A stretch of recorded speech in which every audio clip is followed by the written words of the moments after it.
Band Cidade está de volta. A Procuradoria-Geral do Estado entrou na justiça contra a empresa que deveria ter entregado os 200 respiradores comprados pelo governo do estado no ano passado. A Veiga Med recebeu 33 milhões de reais antecipados e sem garantia de entrega. Na ação, a PGE pede que o empresário Fábio Guasti, proprietário da Veiga Med, devolva os 33 milhões de reais recebidos e pague ainda mais 12 milhões de reais em danos morais e sociais por causa da fraude na compra dos respiradores. Guasti é um dos investigados pelas irregularidades e chegou a ser preso no âmbito da Operação O2.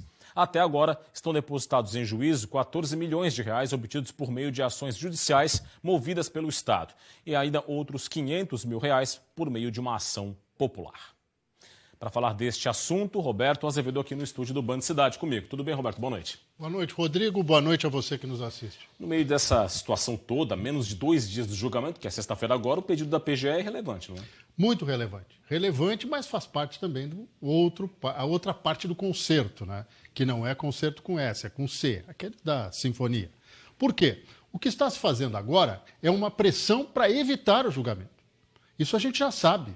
Não é um fato isolado. E a governadora interina Daniela Rainer forçou a barra para que a Procuradoria voltasse a investigar o que ela já estava investigando, atuando fortemente. Está aí, os números estão esses. 14 milhões e 500 mil reais já estão depositados em juízo. Então, a dívida não é mais de 33 milhões, quer dizer, o que tem que ser recuperado é menos.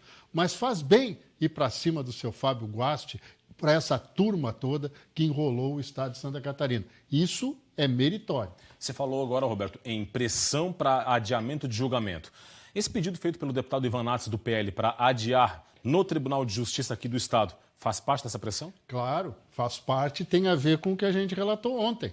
A decisão da conselheira Leni Piffer, lá do Conselho Superior do Ministério Público, que identificou no processo o tal do processo a esse de investigação dos respiradores, ainda dos respiradores, que houve omissão do governador, fez reacender todo o trabalho da CPI que foi pautado nisso. Embora lá no MPF em Brasília, a subprocuradora-geral da República disse que não houve omissão do governador, nem mesmo ele cometeu atividade comissiva. Quer dizer, ele agiu para tentar impedir a questão. E agora o deputado Ivan Nats, que propôs a CPI, que foi o primeiro cavalheiro, né, contra o Carlos Moisés em todo esse processo, está pedindo ao Tribunal de Justiça, ao desembargador Ricardo Resler, que reconsidere e só volte a fazer o julgamento do impeachment no dia 19, porque o Conselho Superior do Ministério Público, que tem 2 pedidos de vista, se reúne dia 18. É só empurrar com a barriga. Quem viver verá o que vai acontecer nessa barafunda. Dito isso, um grande abraço e até amanhã. Até amanhã, Roberto. Agora, as informações da pandemia. Você viu aqui no Band Cidade as novas regras que liberam eventos sociais em Santa Catarina de acordo com a classificação de risco. A gente vai entender agora melhor o regramento e a reação do empresariado na reportagem de Guilherme Bernardi. Depois de mais de um ano suspensos, os eventos estão permitidos de acordo com o mapa de classificação de risco da pandemia em todo o estado de Santa Catarina. As novas regras passaram a valer no dia 1º e segue até o dia 17 de maio. Nós já viemos trabalhando com a Secretaria de Estado da Saúde há mais de um ano na construção dos protocolos sanitários. Hoje possuímos protocolos que são referência a nível Brasil. Os protocolos sanitários de Santa Catarina ficaram muito bem construídos, muito bem elaborados, junto com a equipe da Santur, junto com a equipe da Secretaria de Estado da Saúde, e que nos possibilita uma retomada segura agora dos eventos aqui no estado. Casas noturnas, boates e pubs poderão abrir no nível gravíssimo e grave, utilizando apenas o espaço do salão para a realização de eventos sociais. O horário do consumo de bebida alcoólica no estabelecimento comercial foi estendido para as 11 horas da noite, nos níveis gravíssimo e grave, e para a meia-noite, no nível alto.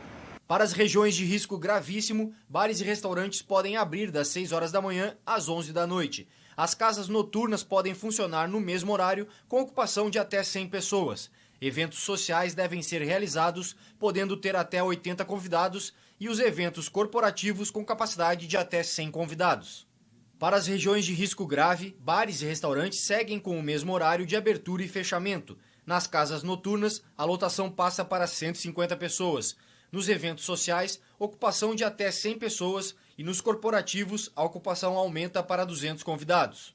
Segundo o presidente da Federação de Hotéis, Restaurantes e Bares de Santa Catarina, o setor ainda enfrenta seu pior momento, sendo 3 os principais problemas: a pandemia de um modo geral, o medo das pessoas de frequentarem os estabelecimentos e, por último, as restrições. O decreto traz um avanço no sentido da limitação da capacidade e do horário. A dificuldade que a gente tem é para entender essa limitação do horário. Por que 11 e não meia-noite? Que diferença faz 1 hora no funcionamento? As explicações dadas até hoje não nos convencem. Com relação aos eventos sociais e corporativos, a Secretaria da Saúde diz que as portarias anteriores eram muito genéricas. Por exemplo, 30% de ocupação no gravíssimo. Se a pessoa montasse um evento em um centro de convenções, poderia ter autorização para juntar até 1.500 pessoas simultaneamente. Hoje isso está limitado a 100 pessoas. Em relação a bares e casas noturnas, existe um cálculo definido que é, exemplo, se a área física do estabelecimento for de 150 metros quadrados, o cálculo é o seguinte: 150, que é a metragem dividido por 2,2, que sempre será o fator de distanciamento, igual a 68. Este é o número permitido neste espaço. Ainda segundo a Secretaria, com relação aos demais casos, a fiscalização deve detectar se há aglomerações ou descumprimento das regras sanitárias e tomar as devidas providências. Para esta médica alergista, que coordena o Departamento de Imunização da Associação Brasileira de Alergia e Imunologia, com a liberação, o risco das pessoas se contaminarem é muito grande. O risco de um evento com 100 pessoas durante a pandemia, onde as pessoas estão sem máscaras e sem distanciamento, é um risco elevado de contaminação, principalmente se for em um ambiente fechado.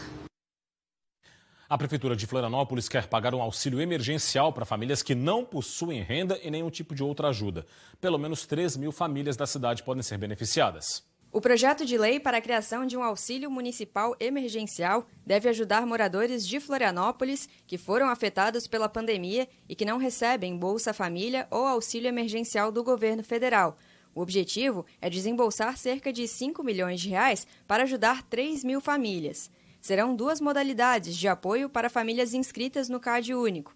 A primeira prevê um valor de R$ 1.500 divididos em 5 parcelas. A segunda modalidade é para famílias em que a mulher é a provedora. O valor será de R$ 1.875 divididos em 5 parcelas. E a Prefeitura vai pagar R$ 300 por mês para essas famílias, e as famílias que têm mães responsáveis pelo lar com pelo menos um filho vão receber R$ 375 por mês.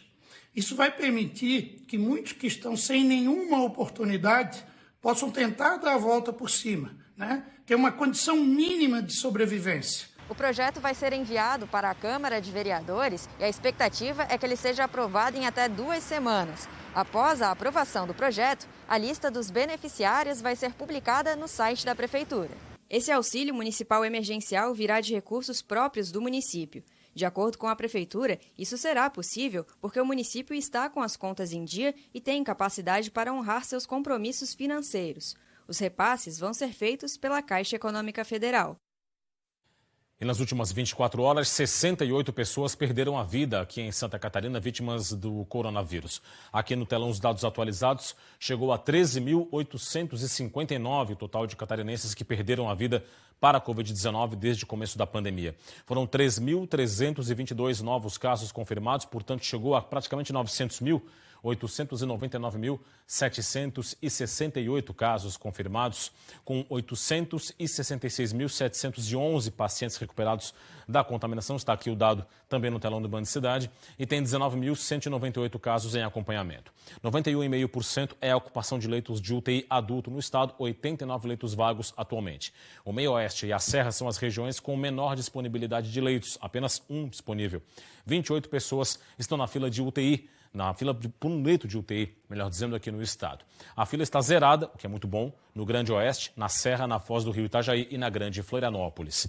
E sobre a vacinação, Santa Catarina já aplicou 1.792.653 doses de vacinas contra a Covid-19. Desse total, 1.163.617 foram da primeira dose, 629.036 da segunda. Em um comparativo com o boletim divulgado segunda-feira, houve um aumento de 84.944 doses aplicadas de segunda para hoje. A frente fria deixa o tempo instável nesta quinta-feira em Santa Catarina. Confira agora os detalhes na previsão do Band Cidade.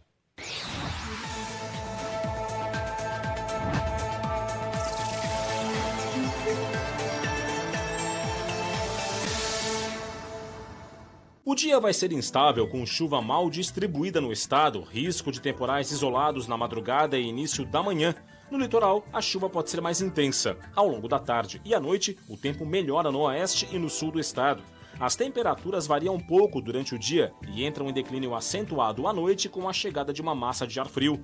Em Florianópolis, mínima de 14, máxima de 18 graus. Em Blumenau, variação entre 12 e 18. Em Lages, 4 graus de mínima e 14 de máxima. E em Chapecó, mínima de 9 e máxima de 15 graus.